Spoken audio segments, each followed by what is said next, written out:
guys, so last video we spoke about a few tips as it relates to C. So in this video, what we'll be doing is we'll be writing our first C program. First, I would like you guys to navigate to onlinegdb.com. This is the platform we'll be using throughout this tutorial. So once you navigate to the URL, you'll see a screen looking like mine. What this code is doing is just printing out hello world. What we'll be doing, we're going to create a variable.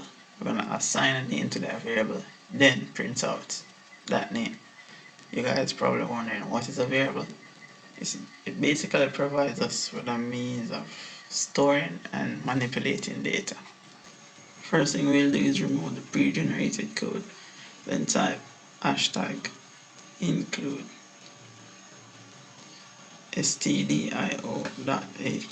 This is our header file. Next, we'll implement our main function. To do this, we'll type int main, open parameters, then open and close curly braces.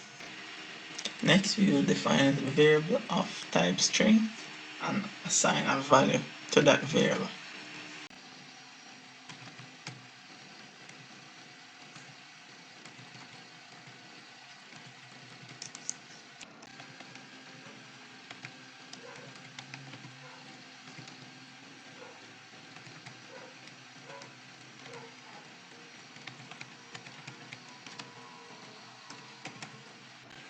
We will then create a variable to store a number which will represent the person's age.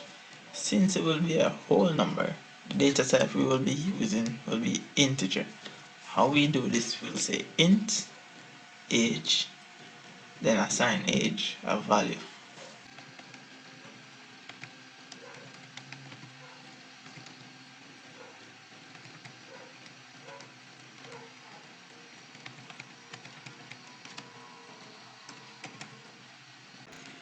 Now that we have everything in place, next thing we'll do is we'll print our values to the screen.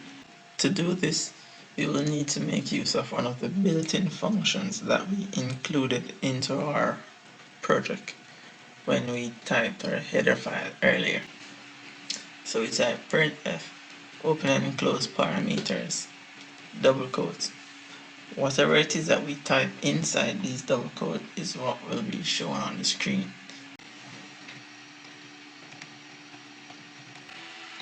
Okay guys, something important that I would like to point out. Inside our printf parameter, we have modulus s. What this does, this tells the program to display a type string variable followed by a comma and the name of the variable that we want to print out. We will then do the same for the other variable, but since age is of type integer, instead of using modulus s, we will use modulus d.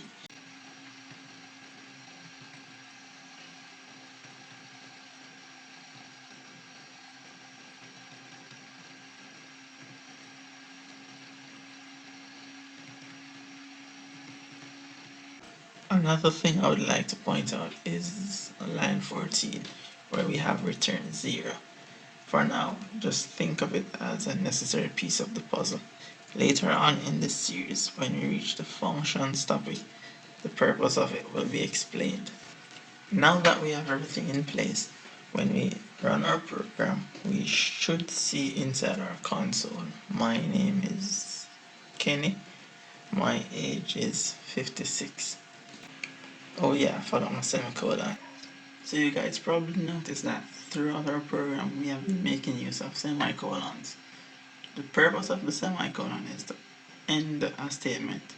It basically tells C that, hey, this statement has ended. What comes after is a new statement. In C, it is mandatory to use semicolons. If you take notice on line 3 where we included our header file, including the header file does not require a semicolon. Similarly to line 5 where we implemented our main function. Alright, there we have it in our console. And that's it for this tutorial. I hope you guys enjoy. Thanks for watching, and I'll see you in the next episode.